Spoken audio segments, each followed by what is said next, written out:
Good day mga boss at welcome to my channel. Ngayon share ko sa inyo kung paano gumamit ng portable auto air compressor. Tara, simulan na natin.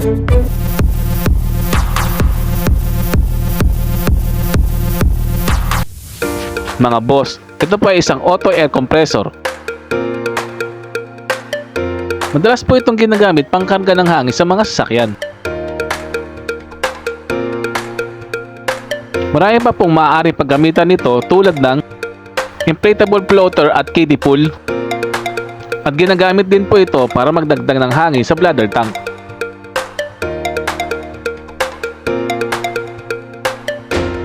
Sa nakita niyo po, portable po siya at magaan. Kaya convenient po siya kahit saan po dalhin. Sinasaksak po ito sa saksakan ng cigarette lighter. Tulad po nito. Mga boss, ito po ang specification ng ating air compressor. 12 volts DC, 160 PSI max pressure, 35 liters per minute max airflow, at 10 amperes rated current. Mga boss, hindi po ito rechargeable.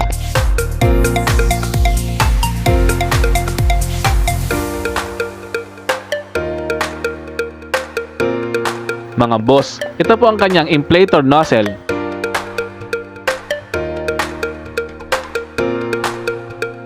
Ito naman po ang kanyang charging accessories. Meron po siyang pangkarga sa bola, kiddie pool at inflatable floater.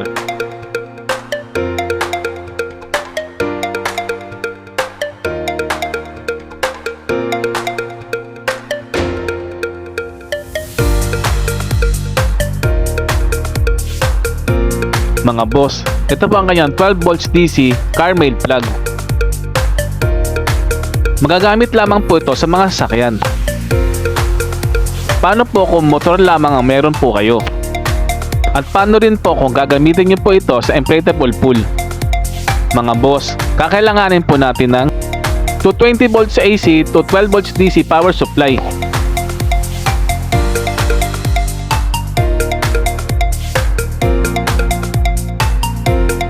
Maaari po tayong gumamit ng 6 amperes o mas mataas pa. Mga boss, testingin na po natin.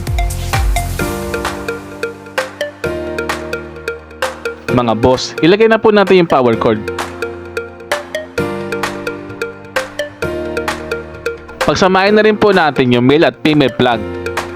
Pagkatapos po ay plug na po natin yung power supply.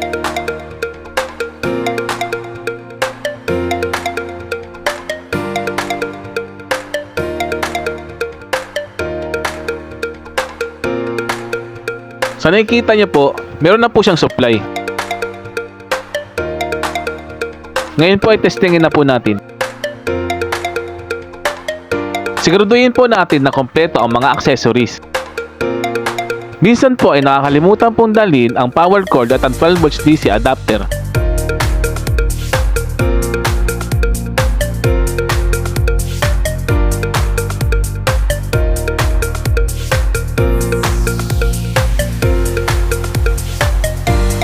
Mga boss, all set na po. Try po natin magkarga ng hangin sa gulong.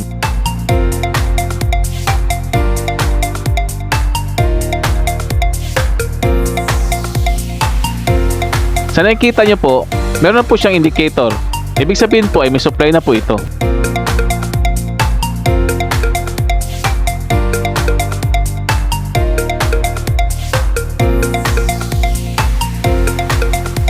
Siguraduhin po na connect maigi ang male at female plug.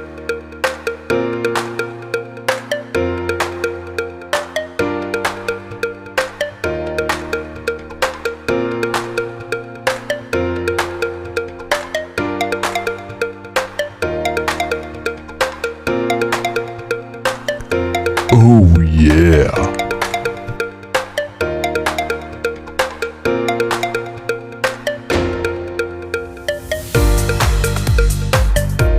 Sa digital display po, makikita niyo po ang number at ang unit pressure. Pinutin lamang po ang minus sign para bawasan at plus sign para dagdagan ng air pressure.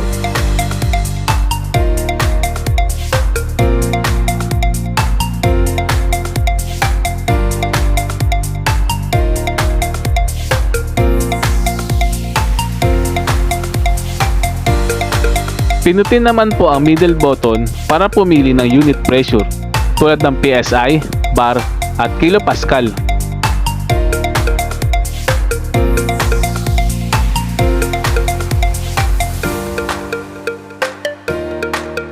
Mga boss, ang gagamitin po natin dito ay PSI para dagdagan ng hangin yung motorcycle tire.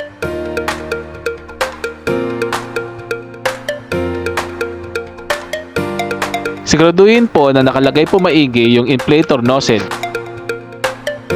para maiwasan po lumabas ang hangin sa pin.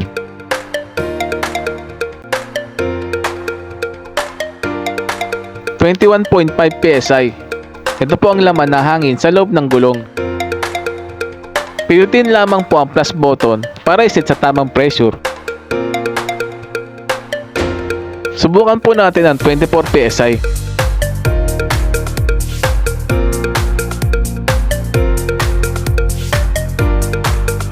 Kapag okay na po ay pindutin na po natin ang switch.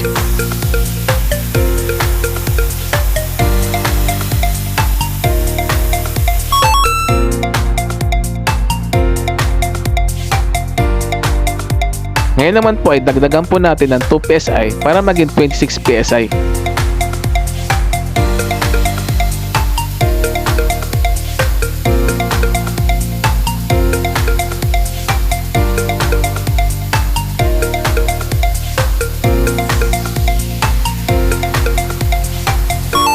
Oh yeah.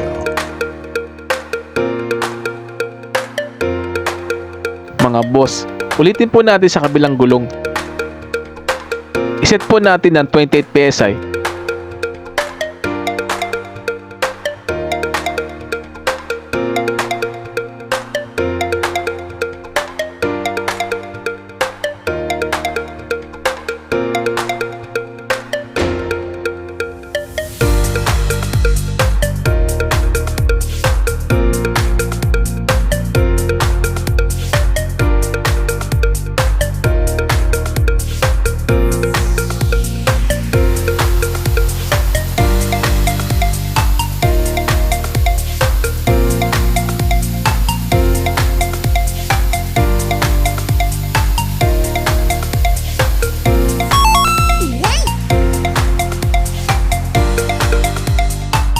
Kung sakali man na bumalik sa 0 PSI, pinutin lamang po ulit ang plus button para tumaas ang number.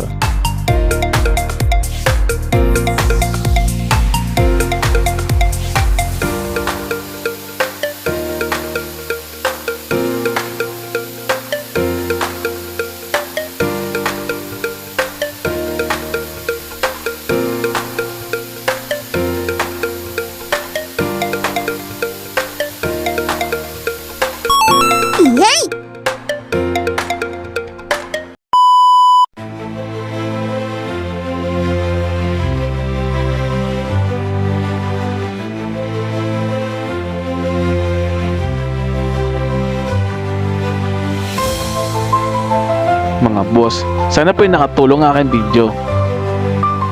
Mga boss, kung nagustuhan niyo po ang aking video, huwag niyo po sanang kalimutan mag-like, share, subscribe sa aking channel at pindutin ang notification bell para lagi po updated sa aking mga bagong video. Mga boss, hanggang dito na lamang po at maraming salamat po. Boss, if you learned something on my video, make sure to like, share, and subscribe to my channel. See you on my next vlog. Thank you. Thanks for watching.